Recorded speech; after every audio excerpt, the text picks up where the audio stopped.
Yes, guys, and welcome to the Sunderland vs Everton match preview. So, Sunderland welcome Everton to the Stadium Light Monday night under the lights at the Sol, and I'm really looking forward to it. I think it's definitely going to be one of those games where we can really see and feel out where we are. Of course, we're only 9 games at the moment. This will be our 10th game. But against a team like Everton, who we have a massive amount of respect for, they're a huge part of the furniture of the Premier League. They're a part of the fabric of the Premier League. So I have a massive amount of respect for them. So it'll be a nice test to see where we are against this kind of club, steeped in tradition and history. And they have a manager who I hate. I can give them all the praise in the world because I have a lot of respect for them. I have a lot of respect for that fan base. David Moyes, not so much. But I'm going to touch on that and, of course, go into the preview of the game as well very shortly. But before we do get into it, I want to first say thank you for the amount of support on the channel anyway, in general, but also the Chelsea review where I absolutely lost my mind, and understandably so. And I jokingly asked for 322 likes for no apparent reason, and you guys went and over doubled that considerably, which I'm so appreciative of. It was a nice sort of early birthday present. It was my birthday last Wednesday, so that was a really nice gesture. It was a nice touch. Now, can Sunderland give me a late birthday present by getting a win on Monday night? That would be beautiful. It'd be a perfect week for the life of me. But if you can hit the like button on this video, it'd be massively appreciated as well. And subscribe if you're new. There's still, I think it's over 50% of you guys that are watching regularly, not yet subscribed, and it'd be so appreciated. I'm trying to hit 20,000 by the end of the season. It's a really tall order, but if we can do that, it adds to the many reasons why I should have a smile on my face right now, given how amazing Sunderland are doing. But yeah, getting into it. So before we do head into the sort of preview of the game itself and go into form and my thoughts and on what team I think we should field and their dangers that they've got to offer, I am going to touch on the whole David Moyes thing because I have seen a lot of opinions going around recently, of course, because he is going to be the sort of centrepiece of the talk and the gossip and the debate at the moment heading into the game against Everton, given his history with Sunderland. I've seen some people, some fans say, they're over it about what happened with David Moyes. They're past it. Some have made the relatively valid point that at the time David Moyes took us down to the Championship, of course relegating us from the Premier League. They argued that we were kind of flirting with relegation every season anyway, so it was only a matter of time, which again, I do agree with, but the manner in which we went down, I still find unforgivable. It's not like I'm sat at home every day with a clenched fist screaming at the sky that I hate David Moyes, but do I hate him? Yeah.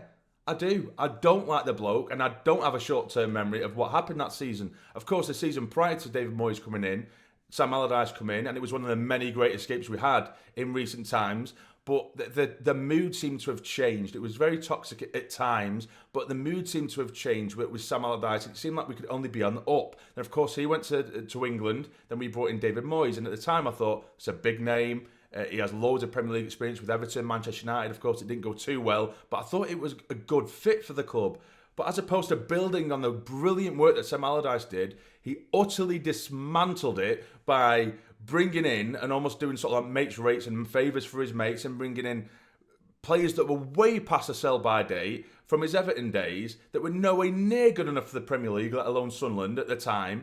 And then after one game into the season, he said, we're in a relegation battle. It was just pure negativity. And whether you believe that to be true or not, if he's saying that to the press after one game, I can only imagine how that must have filtered through to the lads. And then we got relegated on a whimper. It was horrific football, and we were shocking.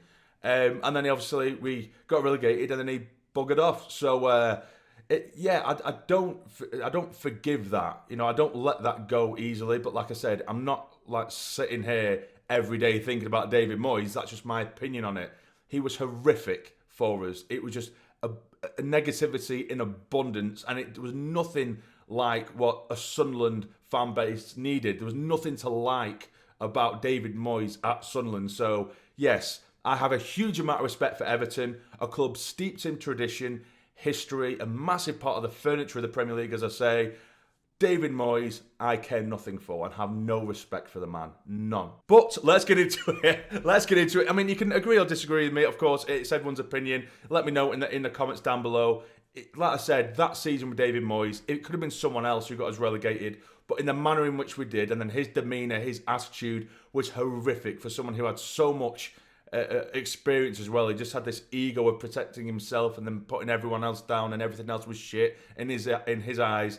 That's what I find with David Moyes. But yeah, so going into this game at the minute, Everton are currently in 14th. Very inconsistent start to the season, but that doesn't mean they're not without the threats. Last time out, they got beat 3-0 by Spurs. Don't know whether you guys watched that game. I watched it, and I thought it was probably the furthest thing away from a 3-0 game you could ever watch. I think Everton were brilliant in that game.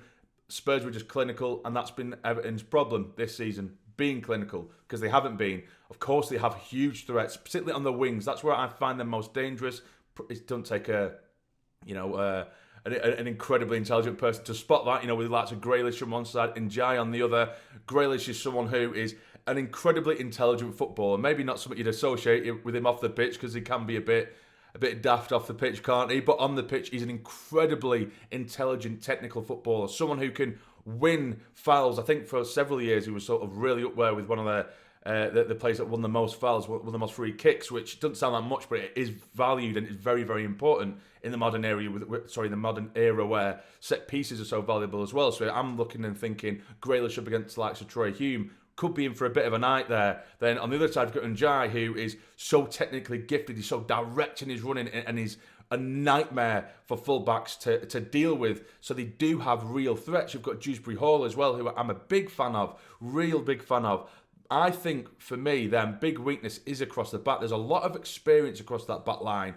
However, I think against a team that has the press, the aggression in the press that we have, and the pace we can get in behind, if we do use that to our advantage, I do think we can really, really hurt them. With Keane, Tarkowski at the back, you got Mikalenko, who likes to get forward, so could leave gaps in behind, because he likes to link up with Grealish, doesn't he?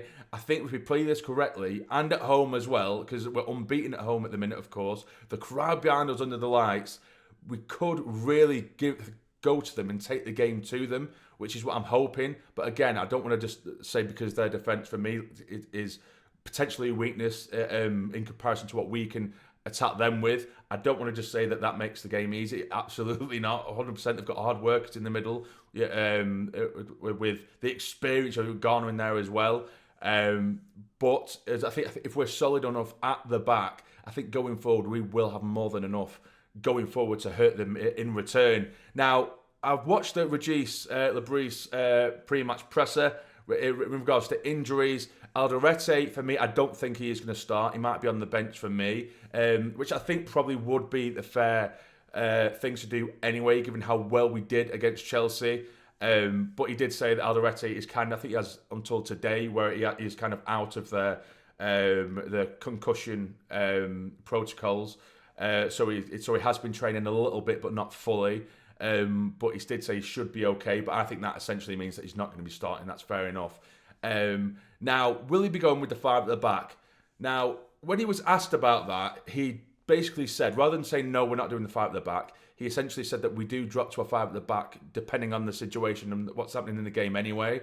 Like he'll say, when we are defending, Granit, Xhaka might drop into the back anyway, making it a back five. So he didn't deny it and say he's not going to do it. But I do think he might, because I think Hertrauder needs to start. I think he's fantastic. However, it's such a wonderful headache to have, because I think Ronaldo, Ballard, Mukiele and Hume will be the back four. I think he might actually use Hertrauder in the middle of the park with Xhaka and Siddiqui. And then on a defensive transition, I think he will drop Hertrauder into a back five, and then out of it, he'll push them up, and then have Lafay on one side, Traore on the other, and Easter up top.